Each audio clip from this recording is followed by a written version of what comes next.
और एक पवित्र आयोजन होना ये धर्म ही है।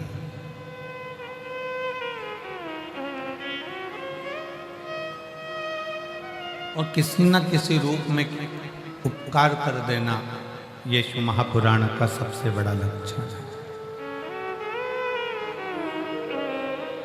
यहाँ जितने बैठे हो ना, शिव महापुराण की कथा को श्रवण करने के लिए, भगवान शंकर का चरित्र श्रवण करने के लिए, शिव नाम भगवान शंकर की कथा का रसपान करने के लिए,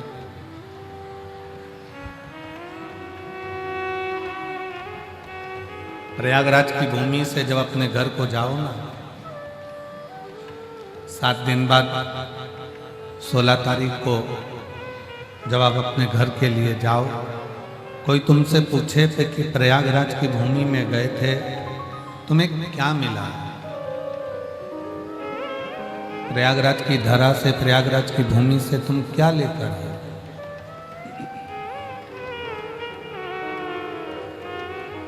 प्रयागराज की भूमि से आप क्या प्राप्त कर लाए? तो आप अपने घर के लोगों को जरूर कहना कि हम 5 रत्न लेकर आए हैं। एक संतों का दर्शन किया, शिव कथा सुनी, धर्म का प्रचार किया, दया करी और प्रभु नाम में कुछ ना कुछ बन सका तो प्रभु की कृपा से किसी के लिए कुछ ना कुछ उपकार स्वरूप कर रहा।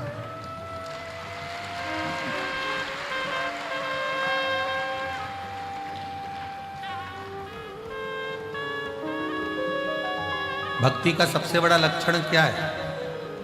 थोड़ा रिटर्न बढ़ाओ।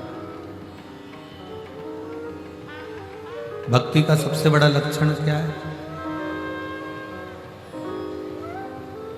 आपने बहुत अच्छे कपड़े पहन लिए, ये भक्ति का लक्षण नहीं है। आप मस्तक पर तिलक लगा लिए, त्रिपुंड लगा लिए, ये भक्ति का लक्षण है।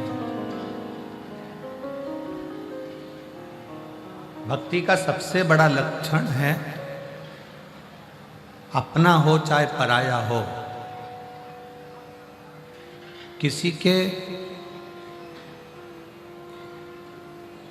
दुख को देखकर उसके दुख में शामिल हो जाना, बस उसके लिए कुछ अच्छा करने का प्रयास करना, ये भक्ति का लक्षण।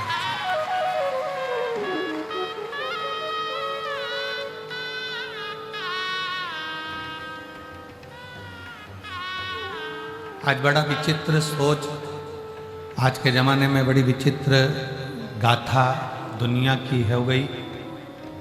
मंदिर में प्रसाद भी चढ़ाता है तो प्रसाद, पहले के समय में जो मंदिर में प्रसाद अगर इतना सा भी चना चिरौंजी का चढ़ता था। चना चिरौंजी जानते हो कि नहीं जानते हो? चना चिरौंजी जानते हो? जम के तो बोलो जरा। वो मीठी सफ़ेद कलर की आती है, उसको हम चिरौंजी बोलते हैं। और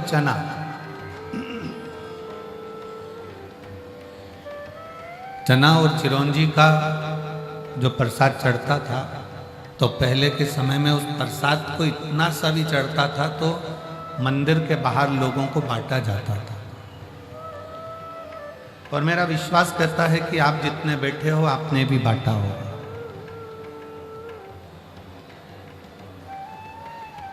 पर आज का समय ऐसा हो गया कि वो प्रसाद भले थोड़ा सा चढ़ाए, 2 किलो चढ़ाए, 5 किलो चढ़ाए, और उसका मन ये करता है कि जितना मैंने चढ़ाया है वो सारा की सारा मेरे साथ मेरे घर तक जाना चाहिए, क्योंकि मैंने चढ़ाया,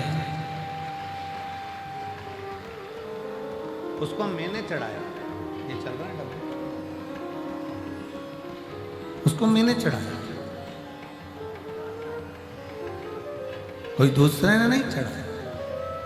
शिव महापुराण की कथा कहती है कि शिव महापुराण एक बात कहती है कि पंडाल में शिव महापुराण की कथा में आपने भले कावड़ भरने के लिए कोई लोग निकल कर जा रहे हों, उनके लिए भंडारा चला दिया हो, आपके यहाँ मेला लगा हो उसके लिए भंडारा चला दिया हो, पर ये जितने शिव भक्त 7 दिन 5 दिन शिव महापुराण की कथा को श्रवण करते हैं, इन शिव भक्तों का मात्र मुख झूठा करा दिया तो वो एक अलग ही तत्व प्रदान कर देता है, वो अलग ही सुख दे देता है।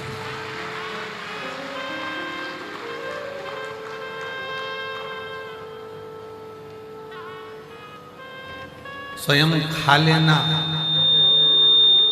सुकृति है, छुड़ाकर खा लेना ये विकृति है, और बांट कर खाना ये मेरे भारत देश की संस्कृति है।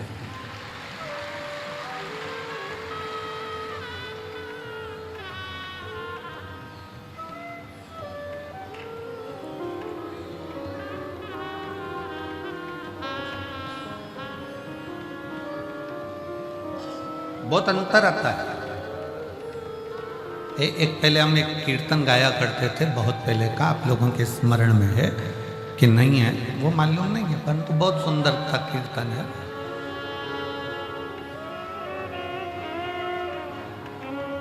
कि साधु चले पौआ पौआ चीटी ने बचाई के, साधु चले पौआ पौआ चीटी को बचाई के, साधु चले पौआ पौआ चीटी ने बचाई के, और राजा चले हाथी घोड़ा पालकी सजाई के, राजा चले हाथी घोड़ा पालकी सजाई के, और तुलसाम गन भई हरि गुण गाई के, तुलसाम गन भई हरि गुण गाई के। साधु खावे रूखी सूखी भोग धराई के, साधु खावे रूखी सूखी भोग धराई के, और राजा खावे लड्डू पेड़ा थाली सजाई के, और राजा खावे लड्डू पेड़ा थाली सजाई के, और तुलसाम गन हरि गुण गाई के, हरि गुण गाई के, प्रभु गुण गाई के, हरि गुण गाई के, प्रभु गुण गाई के, तुलसाम गन हरि गुण गाई के, तुलसाम गन हरि गुण गाई के। शास्त्र कहता है भक्ति दिखावे से नहीं, भक्ति दिखावे से नहीं। शास्त्र कहता है भक्ति दिल से हो,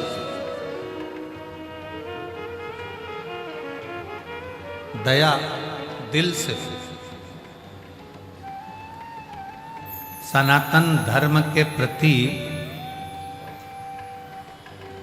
तुम कितने समर्पित हो, सनातन धर्म के प्रति तुम्हारा कितना समर्पण है, सनातन धर्म के प्रति तुम कितने समर्पित हो,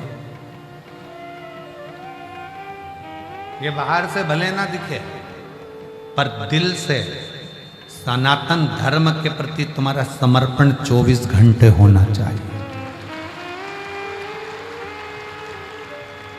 हर पल, हर घड़ी, हर क्षण होना चाहिए।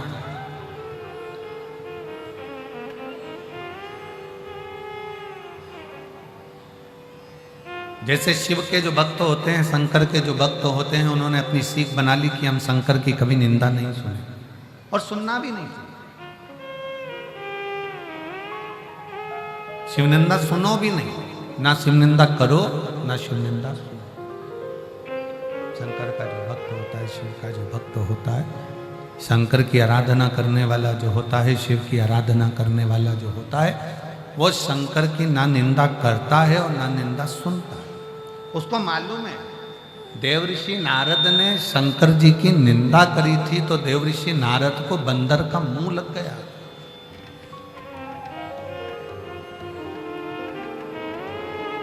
केवल एक देव ऋषि नारद ने एक गलती कर दी थी कि शिव की निंदा कर दी थी। और निंदा किससे करी थी? भगवान विष्णु से, भगवान नारायण से।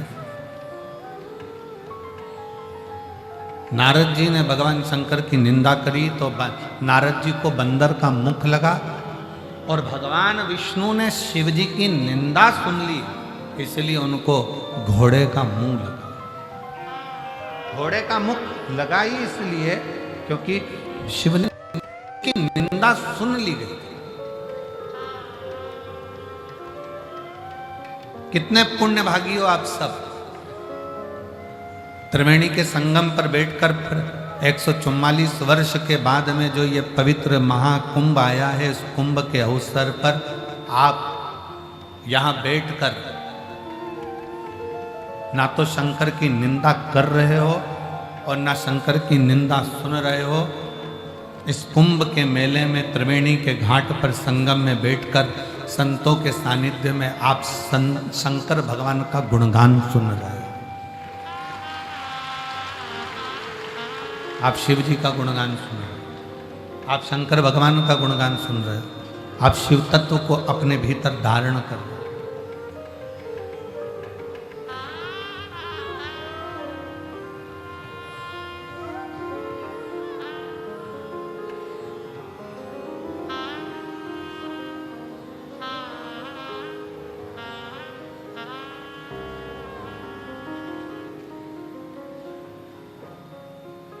कल वो कोई कह रहा था, गुरुजी एक यहाँ पर माला बेचने वाली आई थी,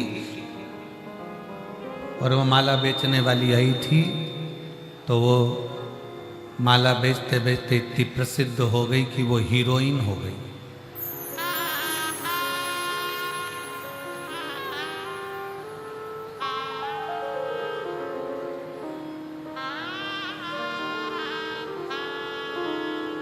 जब माला बेचने वाली यहाँ आने के बाद हीरोइन हो सकती है, तो माला पहनने वाले भी हीरो तो बन ही सकते हैं।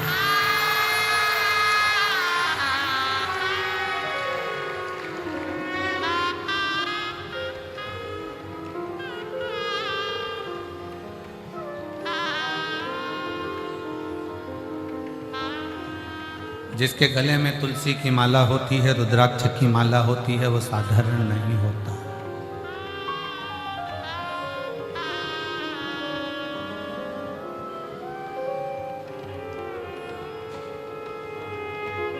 हमारे जीवन में हम भक्ति को सम्मुखता से कभी अपने भीतर की भक्ति, आज बात सेट नहीं है, अपने भीतर की भक्ति को दिखावे से ना प्रकट किया। भक्ति में दिखावा नहीं होना चाहिए, भक्ति में केवल समर्पण होना चाहिए। आपके पास में मेरी जीजियाँ जब यहाँ आती हैं ना, इतना सा अपने बैग में टॉफ़ी रख कर लाती हैं, इतनी सी टॉफ़ी, एक पल्लू में जरा सा टुकड़ा भरकर, वहीं बैठी बैठी 10, 12, 15, 20 को अपने आपस में बैठी बैठी वहीं बांट देती।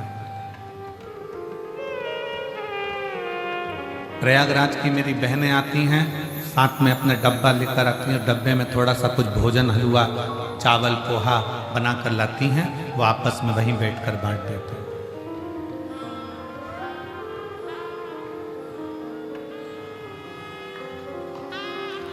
समर्पण किसको कहते हैं?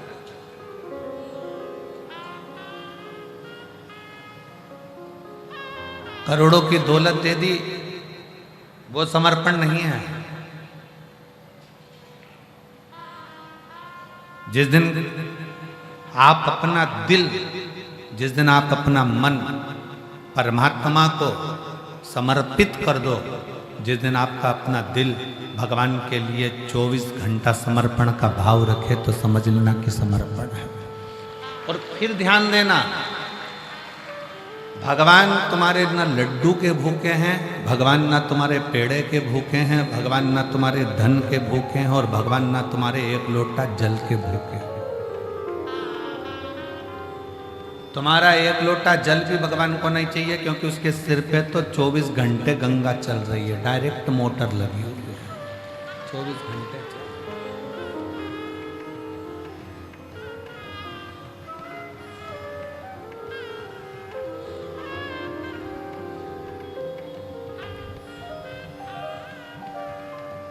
एक बार भगवान कृष्ण ने गोपियों से कह दिया था मुझे वो दो जो मेरे पास में नहीं है। एक गोपी ने कहा भगवान को पीताम्बर का बड़ा शौक है, मैं पीताम्बर दे देती हूँ। भगवान कहते हैं मैं पीताम्बर का करूँगा क्या, मेरे पास पीताम्बर पहले से। दूसरी गोपी ने कहा मैं भगवान को रतन दे देती हूँ। भगवान ने कहा मैं तो खुद रत्नाकर का जमाई हूँ, मैं समुद्र का जमाई हूँ। जब रत्नाकर का मैं जमाई हूं तो मेरे पास रतन की क्या कमी है। तीसरी गोपी ने कहा हम भगवान को लक्ष्मी दे देते हैं। भगवान कहते हैं वो तो मेरे चरणों में 24 घंटे पांव दबा रही है। फिर किसी ने कहा हम भगवान को 56 भोग दे देते हैं। भगवान कहते हैं मैं तुम्हारे 56 भोग का करूंगा क्या, द्रौपदी के दरवाजे पर जाकर आधा चावल का दाना खाकर 10,000 ब्राह्मणों का पेट भर देता हूं। तुम्हारे अन्न का मुझे करना क्या है।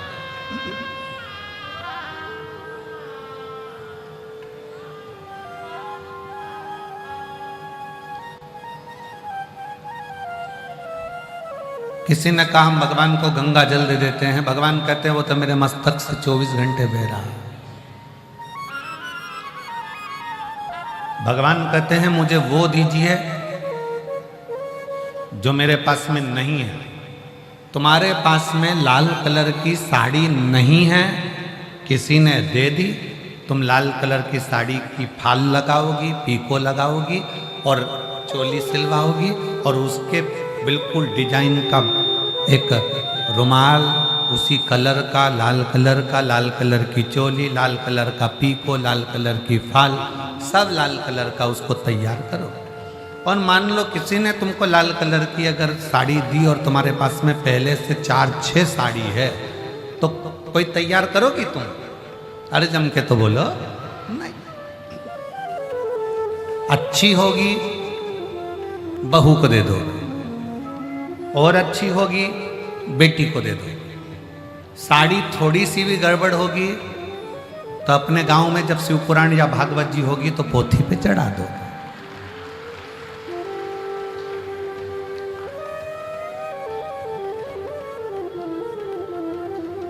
थोड़ी हमारी बात का बुरा तो लगता होगा तुम लोगों को कि गजब ये कहां से बोल देते हैं। तो जो सत्य है वो सत्य है।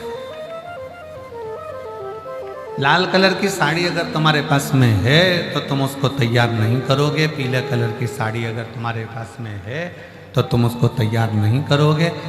जो कलर तुम्हारे पास में नहीं है तुम उसको तैयार करोगे। भगवान कहते हैं जो मेरे पास में पहले से है वो मुझे मत दे, जो मेरे पास नहीं है वो मुझे दे। पीताम्बर मेरे पास है मत दे, सोना चांदी हीरा पन्ना मेरे पास में है मत दे, 56 भोग मेरे पास है मत दे। तो किसी ने कहा कि भगवान को कपड़े दे देते। भगवान का एक उंगली उठाई थी और द्रौपदी को 9,999 साड़ी दिया था। खुद की फैक्ट्रियां चल रही हैं, खुद की।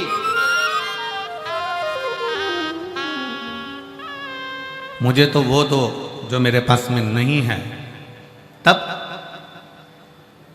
पूछा किसी एक भक्त से कि भगवान के पास क्या नहीं है, तो भक्त ने कहा भगवान के पास में दिल नहीं है। दिल नहीं है? हाँ। क्यों? भगवान ने अपना दिल अपने भक्तों को दे दिया, इसलिए भगवान भक्त से अपना दिल मांग रहा। भगवान अपना दिल अपने भक्तों को दे देते हैं, इसलिए हर भक्त से भगवान कहते हैं कि तुम मुझे दिल दो। कल कथा में कहा था विश्वास रखो, हृदय से प्रेम से चित्त लगाकर कथा श्रवण करो। प्रयागराज की भूमि पर आए हो, आज कथा का चौथा दिन हो जाएगा, 3 दिन और बचेंगे और 3 दिन में से भी जो 7वां दिन रहेगा 16 तारीख का, वो सुबह 8 बजे से 11 बजे तक कथा हो जाएगी। 11 बजे आप अपने घर, हम सिरसा हरियाणा पहुंच जाएंगे, वहाँ कथा चालू हो जाएगी दूसरे दिन 17 तारीख से। विश्वास, एक भरोसा, एक दृढ़ता। और जब आपका विश्वास, आपका दृढ़ता, आपका भरोसा मूल होगा, जब आपका विश्वास मूल होगा तो भगवान मिलेगा जल। भगवान तुम्हारे एक लोटे जल का भी भूखा नहीं। तुम यह मत सोचना कि एक लोटे जल का तुम नहीं चढ़ाओगी तो भगवान तुम्हारा काम नहीं करेंगे। वो एक लोटे जल का भी भूखा नहीं है। वो एक लोटा जल क्यों बुलाता है? क्या मेरे भगवान कृष्ण को सुदामा की याद नहीं आई थी? क्या भगवान कृष्ण सुदामा को नहीं जानते थे? क्या भगवान कृष्ण सुदामा का दर्द नहीं मिटा सकते थे?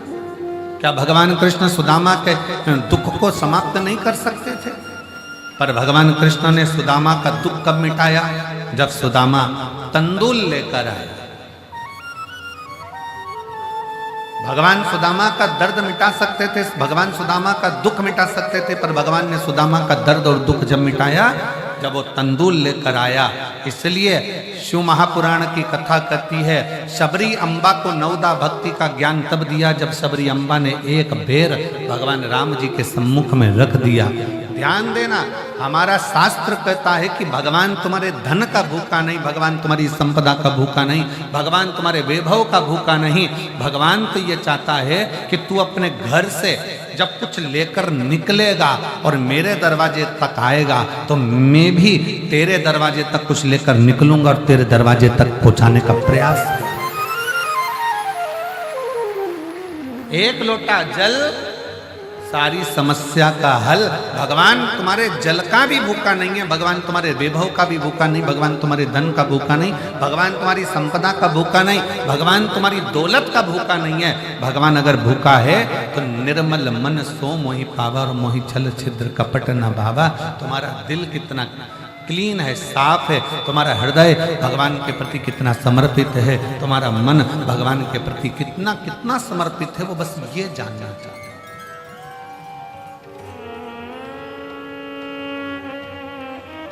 कड़प जंगल में रहने वाला एक भील, क्या आता था उसको? कुछ नहीं। मंदिर में एक पंडित जी को पूजन करते देख लिया था, जंगल में शंकर का शिवलिंग दिख गया था, कड़प ने अपने मुंह में पानी भर लिया क्योंकि उसके पास लोटा नहीं है चढ़ाने के लिए, जल पात्र नहीं है, बर्तन नहीं है। तालाब में मुख लगाकर मुख में पानी भरा, जीव को मारकर मांस लिया, जूता पहना हुआ, फूल पत्ती को पहचानता नहीं कि कौन सी बेलपत्र है कौन सा फूल है, तोड़ा, शंकर के मंदिर में पहुंच गया, जूते से तो मंदिर में पड़े हुए कचरे को साफ किया, मुंह की पिचकारी भगवान पर छोड़ दी, मांस का भोग धर दिया और पत्ता पत्ती चढ़ा दिए। शाम को पंडित जी आए, उन्होंने देखा कोई ने गंदा कर दिया, साफ करा। दूसरे दिन फिर उसी ने यही करा, तीसरे दिन फिर करा। आखिरी में पंडित जी बाजार से जाकर एक लोहे का पिंजरा बना लाए, उसमें शंकर भगवान को बंद कर दिया। बंद तो करा, एक लोहे के पिंजरे की तान टूट गई और वो शंकर के शिवलिंग को लग गई। शिवलिंग को लगते से उसमें से रक्त की धार बहने लगी। भगवान को रक्त निकलता देखकर कड़प को लगा कि ये शिव को क्या हो गया। उसको लगा कि शंकर जी की आंख फूट गई। उसने हाथ लगाया, रक्त बंद नहीं हुआ तो उसने त्रिशूल से अपनी आंख निकालकर शिवलिंग पर लगा दी, रक्त बहना बंद। शिव प्रकट हो गए, उसका नेत्र वापिस दिया शंकर। आप और हम भ्रम में पड़े रहते हैं 24 घंटे, सोशल मीडिया पे 24 घंटे चलता रहता है, ये मत चढ़ाना भगवान को, आज सोमती अमावस्या है ये मत कर देना भूल से भी, आज प्रदोष है भूल से भी ये मत कर देना। सुबह उठते से गूगल खोलोगे और डराना चालू हो जाएगा।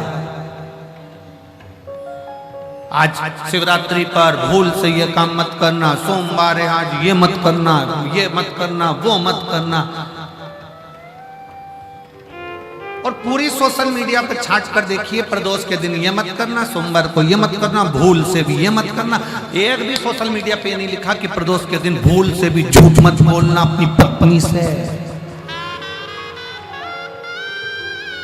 एक भी सोशल मीडिया पर कभी पढ़ के बताना कि भूल से भी अपने पति से झूठ मत बोलो, पत्नी से झूठ मत बोलो, परिवार से झूठ मत बोलो, भूल से भी अपनी सास ससुर के किसी कार्य के लिए मना मत करो। ये नहीं लिखा, भूल से भी आज प्रदोष है ये मत चढ़ा देना, नहीं तो पाप लग जाए।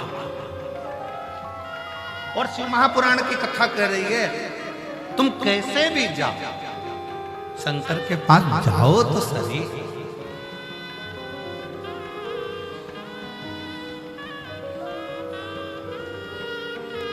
जो फूल किसी देवता पे नहीं चढ़ते वो मेरे शंकर जी पे चढ़ जाते।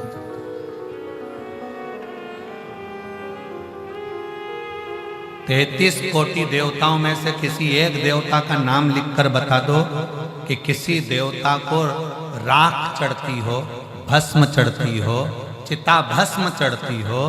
किसी एक देवता का नाम बता दो, कोई देवता नहीं जो चिता भस्म को धारण करते हो।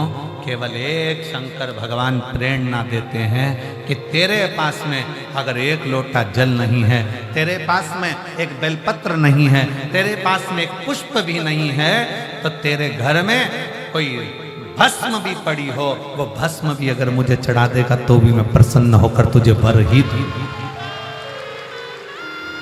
मैं तुझे वर प्रदान करूंगा। मैं तुझे कभी भी शंकर भगवान अपने भक्त पर कभी रुद्र अपना क्रोध नहीं दिखाता।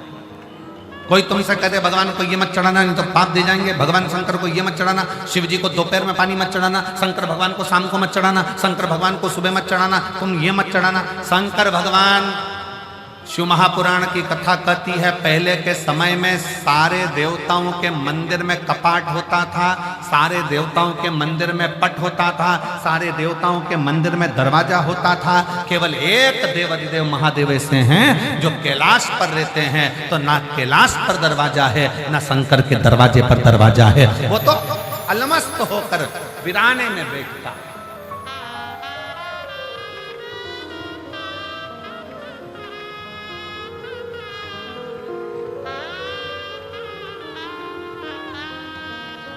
काशी गए हो आप लोग? हाथ उठाओ कौन कौन गया काशी?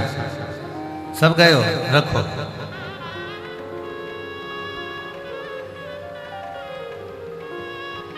मणिकर्णिका गए हो?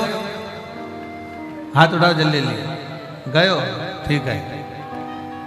मणिकर्णिका पे ताले लगते हैं क्या? जम के बोलो जरा। शमशान में ताला लगता है, महाशमशान में नहीं।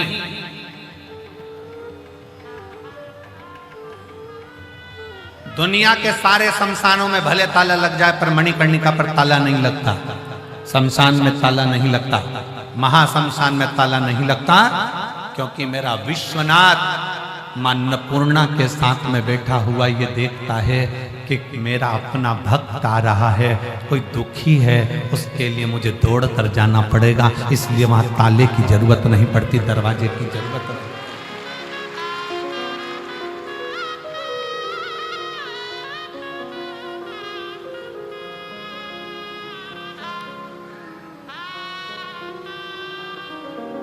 अड़भंगा शिव बैठा,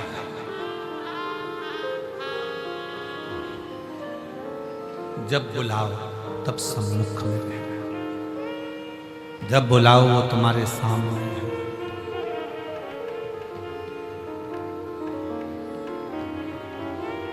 कितना सुंदर प्रसंग है। 3 मित्र लड़ लिए, झगड़ा हो गया उनका, और इतना भयंकर झगड़ा हुआ महाराज जी, वो तीनों झगड़ा कर कर एक राम जी का उपासक, एक कृष्ण जी का उपासक, एक शंकर जी का उपासक, हमें समझ में नहीं आता ये आपस में झगड़ते ही क्यों है। क्यों कहते हैं, कोई कहता है कि राम बड़े, कोई कहे कृष्ण बड़े, कोई के शंकर बड़े, पर शिव महापुराण की कथा कहती है कि तीनों देवता एक हैं। भगवान विष्णु में, भगवान शंकर में, भगवान ब्रह्मा में कोई भेद नहीं है, हमारे देवताओं में कोई भेद नहीं है। परंतु लड़के लड़ लिए, झगड़ लिए, नवयुवक बेटे थे आपस में झगड़े। उसने कहा तू राम को भजता है, तू कृष्ण को भजता है, तू शंकर को भजता है, आज देखते हैं कि कौन का भगवान पहले आता है, और पुकारो। सबसे पहले राम जी को पुकारा गया, और जो राम जी को पुकारा तो आवाज लगाई, हे राजा राम आइए, मेरे अवध के नरेश, मेरे अयोध्या के राजा आइए। और राम जी महाराज आए। फिर बुलाया कृष्ण को, हे द्वारका के नाथ, हे मथुराधीश, हे द्वारकाधीश, आइए, आपका इंतजार है, आए। फिर तीसरे ने आवाज लगाई, बोले हर हर। जो आवाज लगाई, इतने में शंकर भगवान सामने खड़े थे।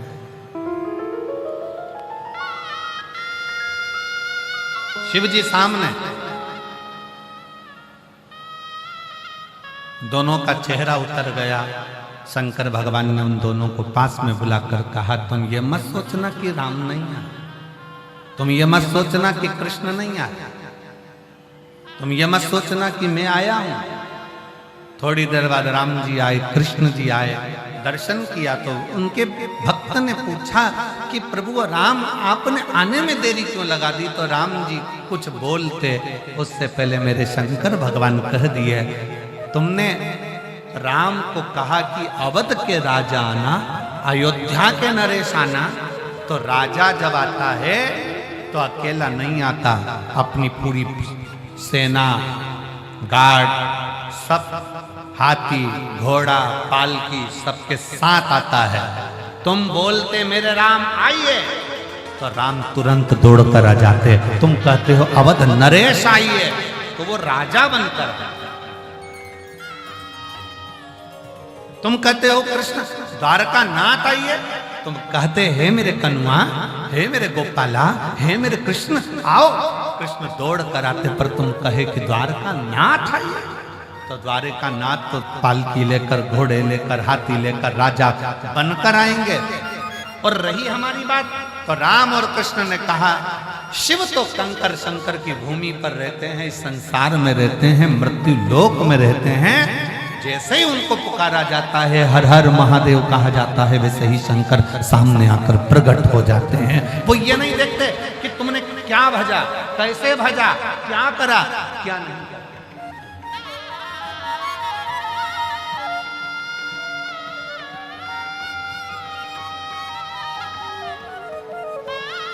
उनकी तो सरलता, उनकी तो सहजता।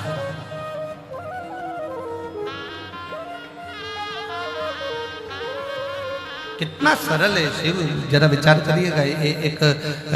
एक गांव का व्यक्ति गाय भैंस चराता था और उसको रास्ते में गुरुजी मिल गए। और गुरुजी मिले तो गुरुजी ने कहा, दिन भर भैंस चराता रहता है, दिन भर काम में लगा रहता है, चल आज मैं तुझको गुरु मंत्र देता हूँ, इस मंत्र का जाप करना। 15 दिन के बाद आकर पूछूंगा, मंत्र याद हो जाना चाहिए, नहीं तो काट के फेंक दूंगा। गुरुजी बोले। अब जी तो डर गया। गुरुजी ने मंत्र दे दिया और मंत्र दिया ओम नमः शिवाय। कौन सा मंत्र दिया? जम के बोलो जरा, जम के, ओम नमः शिवाय। अब इसको मंत्र मिल गया। मंत्र मिलने के बाद इसने जपना प्रारंभ कर दिया, ओम नमः शिवाय, ओम नमः शिवाय, ओम नमः शिवाय, ओम नमः शिवाय, ओम नमः शिवाय, ओम नमः शिवाय। पत्नी खाना दे तो खाए नहीं के भूल गया, तो ओम नमः शिवाय, ओम नमः शिवाय, ओम नमः शिवाय। पानी भी नहीं पिए, खाए भी नहीं। 4 दिन बाद भैंस चराने जा रहा था, पानी प्यास लगी, 4 दिन से नहीं पिया, पीने के लिए रुका, भैंस आगे निकल गई। एक लड़का दौड़ कर आया, ए भैया वो तेरी भैंस जाए। वो दौड़ कर गया, भैंस पकड़ी। भैंस तो पकड़ी, हाँपने के चक्कर में मंत्र भूल गया, मंत्र भूल गया। जिसने भैंस बताई थी उसी के पास पहुंच गए। क्यों भैया, तुझे याद है मैं कौन सा मंत्र बोल रहा था? हाँ मेरे स्मरण में है। तू बोल रहा था ओम, हाँ ऐसे ही था, बस बता दे भैया कौन सा था, मेरा गुरु मुझे काट कर फेंक देगा, बता। तो कहा ओम ओम ओम भैंस जाए।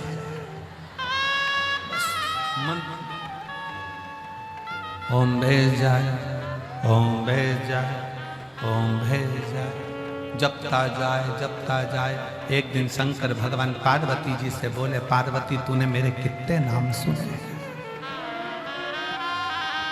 तूने मेरे कितने नाम सुने? कहती हैं आपके तो सहस्त्र हजारों नाम है प्रभु।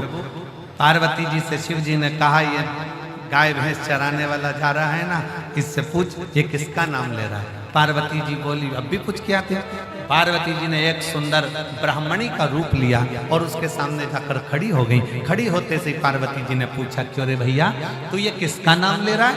उसने मन में विचार करा, अगर इससे बात करने में लग गया और मंत्र भूल गया तो ये तो अपनी पहचान वाली भी नहीं दिख रही, बताएगी भी नहीं, इसलिए उसने मुंह इधर कर लिया।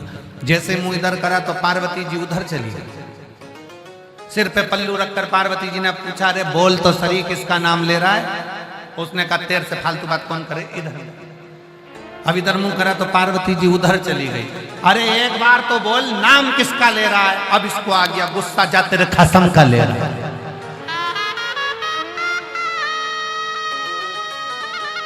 जो पार्वती जी सुनी शिव जी के पास आ गई। भोलेनाथ जी ने पूछा पूछिए किसका नाम ले रहा हो। मेरे खसम का। तुम्हारा। शंकर भगवान बोले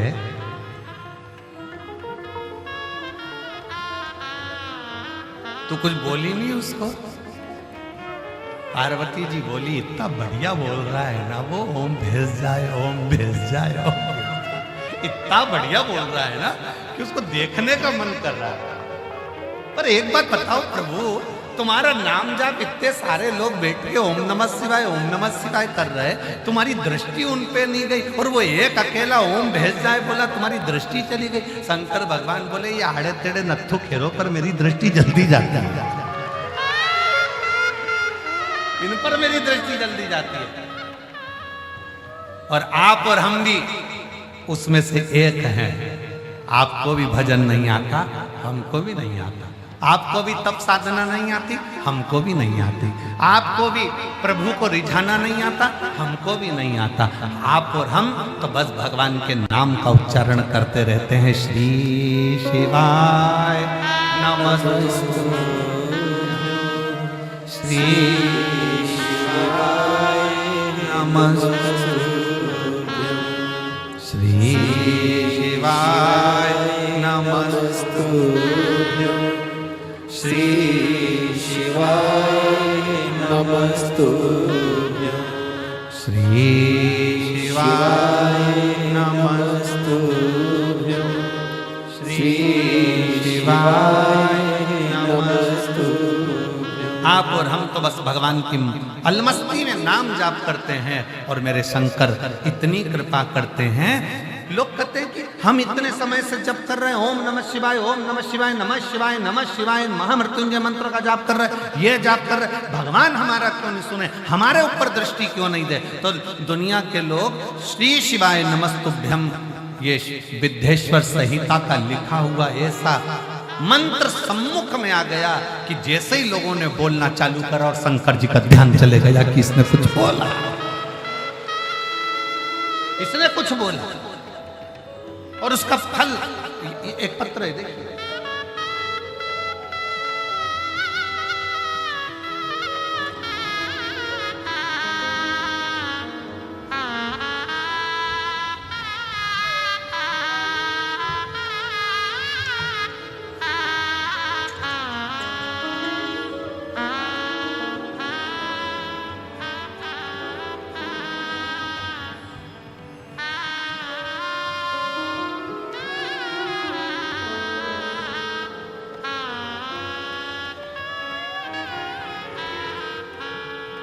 मेरा नाम अंजलि, मेरे पति का नाम अभिमन्यु मौर्य है। कहीं बैठे हों तो हाथ हिला सकते हैं, आप ही हैं। बच्चा आया है साथ में, आ जाओ, लिया लिया। सबसे पहले मैं सतुआ बाबा जी के पावन चरणों को नमन करती हूँ, कोटि कोटि दंडवत करती हूँ, जिनके माध्यम से इस प्रयागराज की भूमि पर कभी 2 दिन की, कभी 1 दिन की, कभी 7 दिन की कथा आपकी मिल जाती है। गुरु जी, नहीं तो तुम पकड़ाई में आने वाले हो नहीं। बातें सतुआ बाबा जी,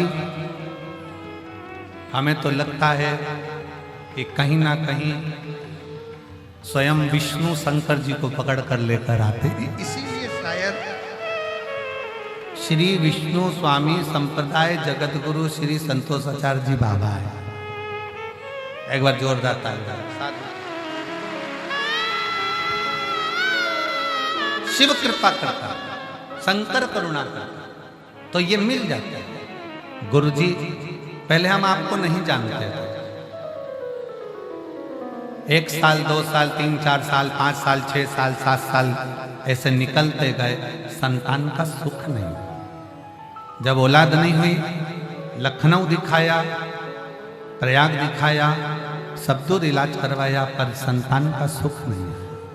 डॉक्टरों के हिसाब से मां नहीं बन सकती। पर किसी ने कहा कि शिव महापुराण की कथा टीवी पर आती है, उसको सुनना चालू करा।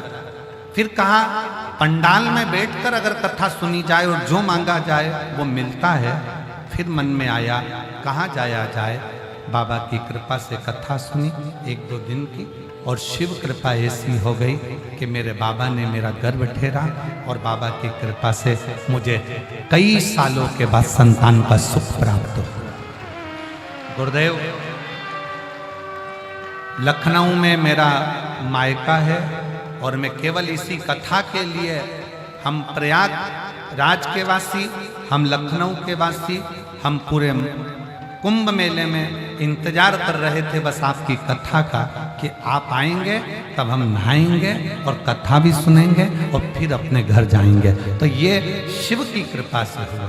मैं नमन करती हूँ अपनी बेटी जो बाबा ने दी है, 10 साल के बाद, 10 महीने की हो गई है, कई वर्षों के बाद मैं उसको लेकर आई हूँ। प्रणाम करना। शिव तत्व है। एक पत्र और बड़ा सुंदर है।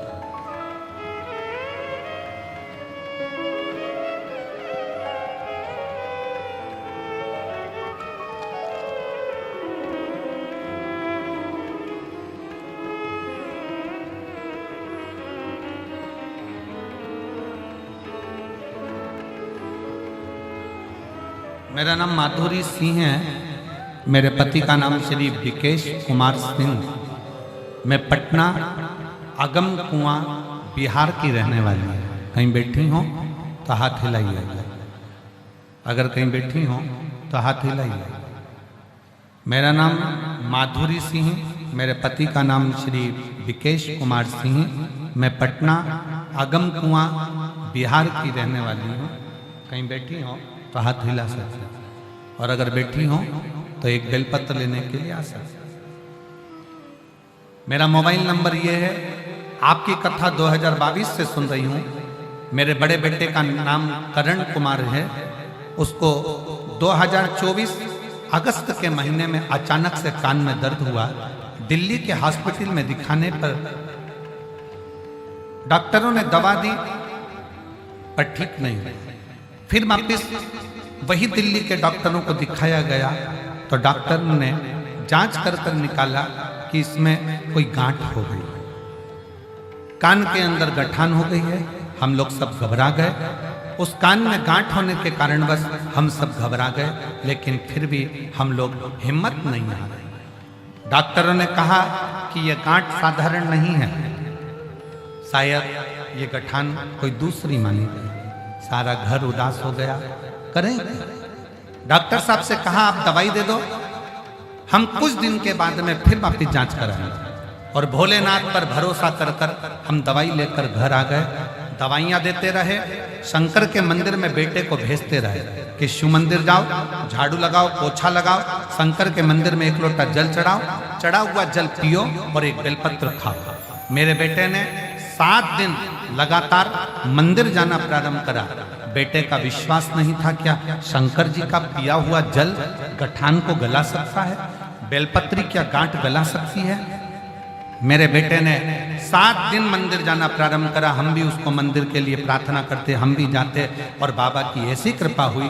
डॉक्टर ने कहा था कि 7 दिन के अंदर इसकी रिपोर्ट आना जरूरी है, नहीं तो बड़ी बीमारी का चांस है।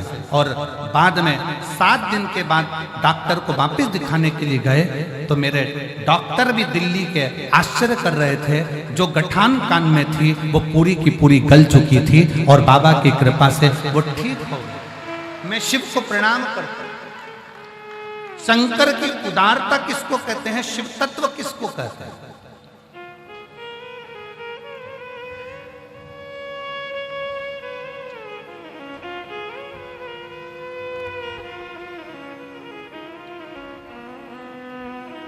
भाई अब जिस भावना से जैसे उस लखनऊ के मायके वाली बेटी ने लिखा कि हम नहीं जानते थे आपको, ना हम कथा सुनते थे, ना हम विश्वास करते थे, पर पंडाल में बैठकर कथा सुनने का सुख क्या है। सालों साल निकलते चले गए और संतान का जब सुख नहीं आया, डॉक्टर ने कह दिया संतान का सुख नहीं, तब हिम्मत हार शिव के आश्रित, शिव। और जब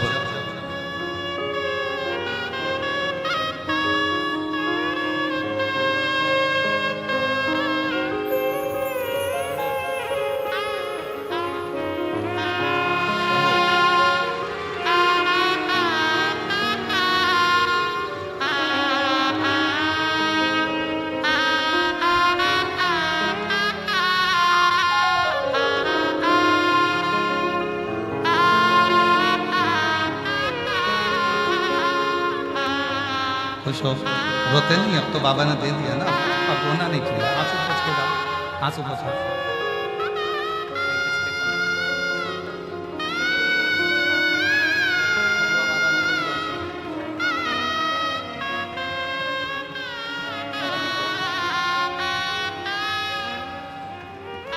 बाबा जी कई वर्षों के बाद हुई है,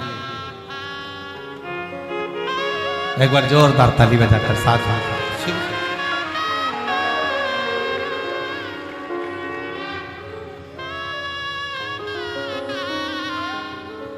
जो जैसी भावना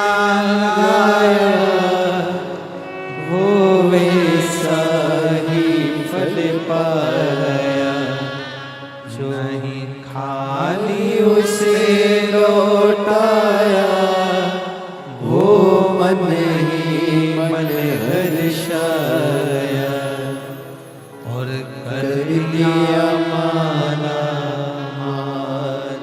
काशी वाले ने, लुटा दिया भंडार काशी वाले ने। आप जिस भावना से उसको भजन,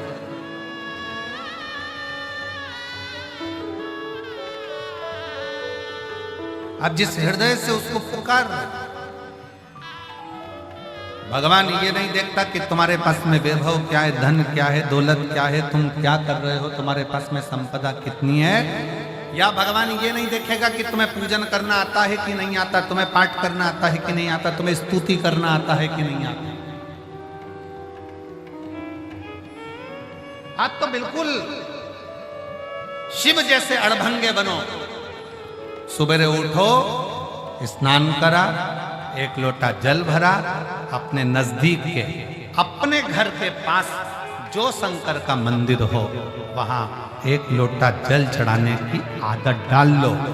अगर तुमने एक लोटा जल चढ़ाने की आदत डाल ली तो वो महादेव भी देने की आदत डाल लेगा, कम नहीं देगा।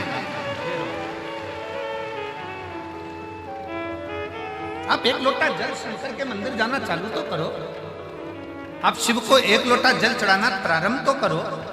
तेरे मंदिर में आना मेरा काम है और मेरी बिगड़ी बनाना तेरा। बोल बम का नारा है सारी समस्या का हल। आप उसके आश्रित होकर चलो।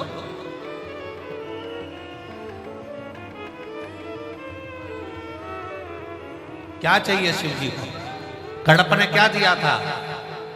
वो जानता ही नहीं है पूजन क्या होता है, पाठ क्या होता है, अर्चना क्या होती है, तो भी शिव प्रसन्न हो।